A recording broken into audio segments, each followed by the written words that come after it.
Hello and welcome to Technical Top Tips. Today we're going to have a look at adding custom rules using metric thresholds to QAC.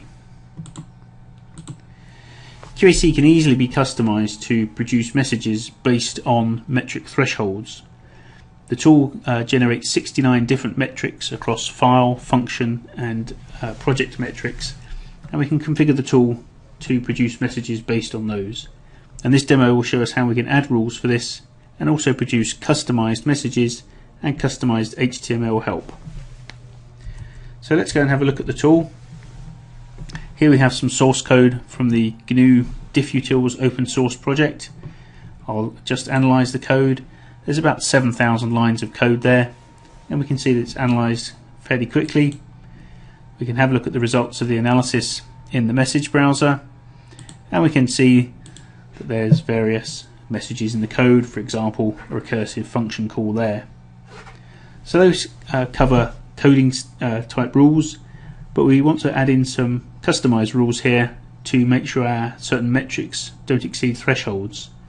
And the two metrics we're going to look at today are cytomatic complexity, which is a measure of the number of the decisions in a function, and the static program path count, which gives us an upper bound of the number of possible paths through the function. So to add a metric threshold, we need to go to the Analyzer personality, and on the Metric Thresholds tab. So to add a metric, we click the Add button and add in a mnemonic for the metric. So for cytomatic complexity, it's STCYC, and we can say it's greater than 10, which will produce a message if the cytomatic complexity exceeds 10. And we'll add one in for the static path count if that exceeds 200. Okay, so we'll save that and then reanalyze our project. So now if we look at the results in the message browser, we can see that we have a metric threshold message here, 4,700, which is the default message which is given for this, and we can see the instances of the message telling us our metrics are out of threshold. So for example, we can see this particular function here, getOpt, has a cytomatic complexity of 42 and a very high static program path count, which means this function is probably very hard to understand and also very difficult to fully test, especially if we wanted to get 100% code coverage. We would need somewhere between these two numbers to cover all the possible paths through this function. So we could need somewhere over 46 million test cases. So although we've now produced a message for this, we want to try and produce a customizable message that explains a little bit more about the metric and links to some metric help as well. So we can do that in the metric thresholds. We'll go and tell the tool to generate a different message for our metric threshold. So for the cytomatic complexity, we'll tell the tool to generate message 6000 when the metric threshold is exceeded. Okay.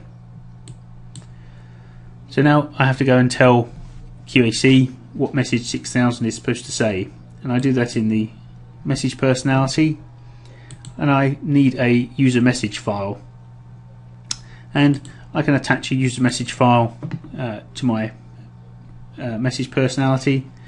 The tool is supplied with a example user message file called qac.usr.ex, and that's in the product bin directory, so we can have a look at that,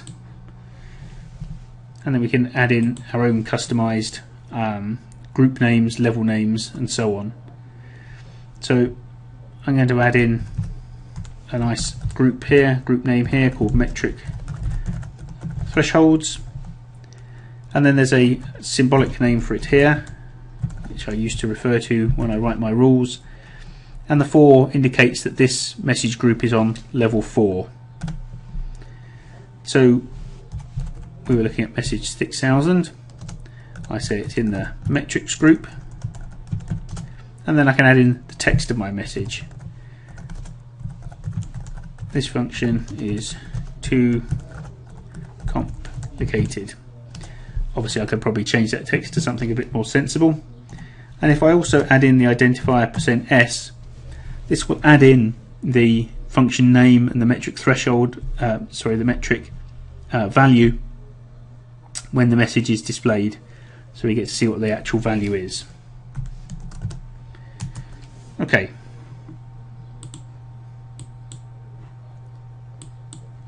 So the other thing I should probably do in my message personality is check that I have that message turned on.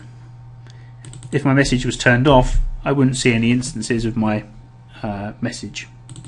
So there, that was turned on, so that's okay. And now we can reanalyze the code. So again, the analysis is nice and quick. We can open up the message browser, and now on level 4 we have a metric thresholds group.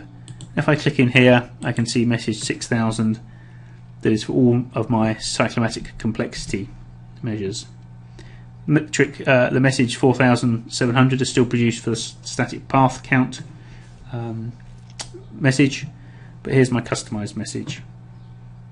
Now if I click on the message help tab, I haven't actually written any customized help yet, and by default QAC will look first in the directory where the user message file is, and then if it can't find the HTML help there, it will go and look in the help messages directory, which contains all the standard message help. So I need to go and write some customized HTML help to explain a bit more about this particular issue. So I just need to create an HTML file named after the message, so 6000.html, and then I just edit that file and just add in some standard HTML.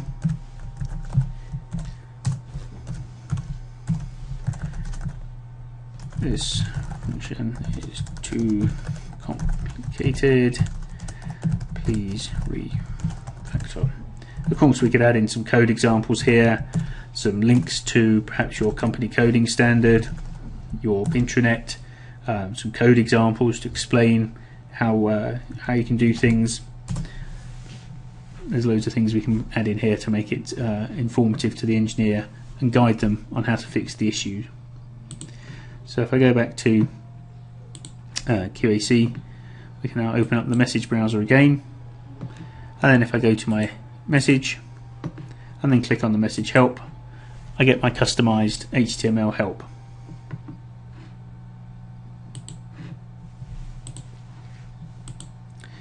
Okay, so we've seen how QAC can be easily customized to produce messages based on metric thresholds, and I've shown how we can add rules for this and how we can produce customized messages and customized HTML help.